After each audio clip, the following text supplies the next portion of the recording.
ರಾಜ್ಯದಲ್ಲಿ ಮುಂಗಾರು ಮಳೆ ಬೇಗನೆ ಎಂಟ್ರಿ ಆಗುವಂತ ಎಲ್ಲ ಸಾಧ್ಯತೆ ಕಂಡು ಬರ್ತಾ ಇದೆ. 3 ದಿನದ ಮುಂಚೆನೆ ರಾಜ್ಯದಲ್ಲಿ ಮುಂಗಾರು ಮಳೆ ಎಂಟ್ರಿ ಆಗತ್ತೆ ಅಂತ ಹವಾಮಾನ ಇಲಾಖೆಯಿಂದ ಸಿಗ್ತಾ ಇರುವಂತ ಮಾಹಿತಿ. ರಾಜ್ಯಕ್ಕೆ ಅವಧಿಗಿಂತ ಮುಂಚೆ ಮುಂಗಾರು ಮಳೆ ಎಂಟ್ರಿ ಆಗತ್ತೆ. ಇನ್ನು 3 ದಿನದಲ್ಲಿ ರಾಜ್ಯಕ್ಕೆ ಮುಂಗಾರು ಮಳೆ ಎಂಟ್ರಿ ಆಗ್ತಾ ಇದೆ. ಮೇ 27 ಅಥವಾ 28ರ ವೇಳೆಗೆ ಆಗಮಿಸುವ ಸಾಧ್ಯತೆ ಇದೆ. ರಾಜ್ಯ ಹವಾಮಾನ ಇಲಾಖೆಯಿಂದ ಮಳೆಯ ಮುನ್ಸೂಚನೆ. ಕರಾವಳಿ ಭಾಗದ 3 ಜಿಲ್ಲೆಗಳಿಗೆ ಈಗಾಗಲೇ ರೆಡ್ ಅಲರ್ಟ್ ಘೋಷಣೆ ಮಾಡಲಾಗಿದೆ. ಉತ್ತರ ಕನ್ನಡ, ದಕ್ಷಿಣ ಕನ್ನಡ ಮತ್ತು ಉಡುಪಿಗೆ ರೆಡ್ ಅಲರ್ಟ್ ಇದೆ. ಜೂನ್ ಮೊದಲ ವಾರ ಮುಂಗಾರು ಪ್ರವೇಶ ಆಗುತ್ತೆ. ಮುಂಗಾರು ಪೂರ್ವ ಮಳೆಗೆ ರಾಜ್ಯದ ಜನ ತತ್ತರಿಸಿ ಹೋಗ್ತಿದ್ದಾರೆ. ಇದರ ಮಧ್ಯೆ ಮತ್ತೆ ಮುಂಗಾರು ಮಳೆ ಎಂಟ್ರಿ ಆಯಿತು ಅಂದರೆ ಈ ಬಾರಿ ಸಾಕಷ್ಟು ಅವಾಂತರಗಳು, ಸಮಸ್ಯೆಗಳು ಎದುರಾಗುವಂಥ ಎಲ್ಲ ಸಾಧ್ಯತೆ ಇದೆ. ಸೊ ಈ ಬಾರಿ 3 ರಿಂದ 4 ದಿನ ಮುಂಚಿತವಾಗಿಯೇ ಪೂರ್ವ ಮುಂಗಾರು ಆಗಮಿಸುವ ಹಿನ್ನೆಲೆಯಲ್ಲಿ ಕರಾವಳಿ ಭಾಗದಲ್ಲಿ ಇಂದಿನಿಂದ ಪೂರ್ವ ಮುಂಗಾರಿನ ಆರ್ಭಟ ಹೆಚ್ಚಾಗಿದೆ. ಇಂದಿನಿಂದ 1 ವಾರ ರೆಡ್ ಅಲರ್ಟ್ ಕೂಡ ಇದೆ. ಅದಾದ ನಂತರ ಮತ್ತೆ ಮುಂಗಾರು ಮಳೆ ಆಗಮನ ಆಗಿರುವಂಥ ಹಿನ್ನೆಲೆಯಲ್ಲಿ ಆ ಭಾಗದಲ್ಲಿ ಅಂದರೆ ಕರಾವಳಿ ಭಾಗದಲ್ಲಿ ಜನ ಎಚ್ಚೆತ್ಕೊಳ್ಬೇಕಾಗತ್ತೆ. ಮುಂಜಾಗ್ರತಾ ಕ್ರಮವಾಗಿ ಏನಾದರೂ ಬೇರೆ ಕಡೆಗೆ ಏನಾದರೂ ಸ್ಥಳಾಂತರ ಮಾಡೋದಿದ್ರೆ ಮಾಡುವಂಥ ಕೆಲಸವನ್ನು ರಾಜ್ಯ ಸರ್ಕಾರ ಮಾಡಬೇಕಾಗತ್ತೆ. ಇದರ ಜೊತೆಗೆ 1 ವಾರಗಳ ಕಾಲ ರೆಡ್ ಅಲರ್ಟ್ ಘೋಷಣೆ ಮಾಡಲಾಗಿದೆ.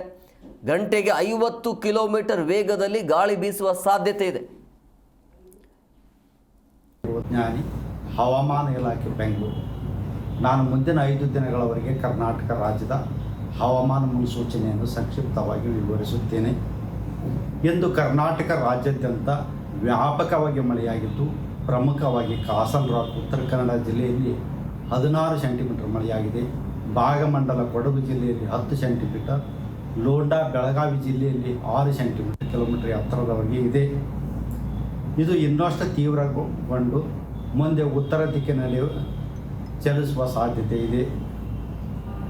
ಇದರ ಪ್ರಭಾವದಿಂದ ಕರ್ನಾಟಕ ರಾಜ್ಯಾದ್ಯಂತ ಎಲ್ಲ ಜಿಲ್ಲೆಗಳಲ್ಲಿ ಮೇ 24 ರಿಂದ ಮೇ 28ರವರೆಗೆ ವ್ಯಾಪಕವಾಗಿ ಮಳೆಯಾಗುವ ಹೆಚ್ಚಿನ ಸಾಧ್ಯತೆ ಇದೆ. ಉತ್ತರ ಕನ್ನಡ, ಉಡುಪಿ, ದಕ್ಷಿಣ ಕನ್ನಡ, ಶಿವಮೊಗ್ಗ, ಚಿಕ್ಕಮಗಳೂರು ಹಾಗೂ ಕೊಡಗು ಜಿಲ್ಲೆಗಳ ಕೆಲವು ಕಡೆ ಭಾರೀ ಹಾಗೂ ಅತಿ ಭಾರೀ ಮಳೆಯಾಗುವ ಸಾಧ್ಯತೆ ಇದ್ದು, ಒಂದೆರಡು ಕಡೆ ಅತ್ಯಂತ ಭಾರೀ ಮಳೆಯಾಗುವ ಸಾಧ್ಯತೆ ಇರುವುದರಿಂದ ಮೇ 24 ರಿಂದ ಮೇ 27ರವರೆಗೆ ರೆಡ್ ಅಲರ್ಟನ್ನು ಘೋಷಿಸಲಾಗಿದೆ. ಬೆಳಗಾವಿ, ಧಾರವಾಡ,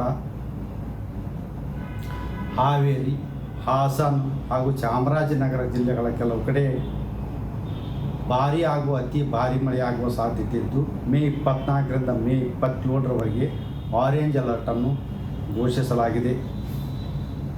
ಉಳಿದ ಎಲ್ಲ ಜಿಲ್ಲೆಗಳಿಗೆ ಯೆಲ್ಲೋ ಅಲರ್ಟನ್ನು ಕೊಡಲಾಗಿದೆ. ಬೆಂಗಳೂರಿನಲ್ಲಿ ಕೂಡ ಮೇ 24 ರಿಂದ ಮೇ 28ರವರೆಗೆ ಮಳೆಯಾಗುವ ಹೆಚ್ಚಿನ ಸಾಧ್ಯತೆ ಇದೆ.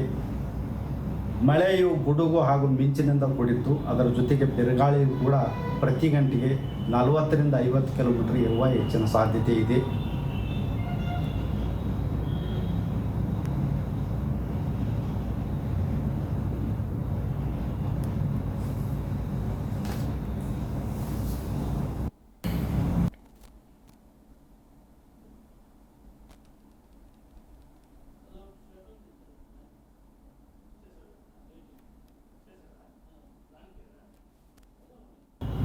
ನಾನು ಮುಂದಿನ 5 ದಿನಗಳವರೆಗೆ ಕರ್ನಾಟಕ ರಾಜ್ಯದ ಹವಾಮಾನ ಮುನ್ಸೂಚನೆಯನ್ನು ಸಂಕ್ಷಿಪ್ತವಾಗಿ ವಿವರಿಸುತ್ತೇನೆ.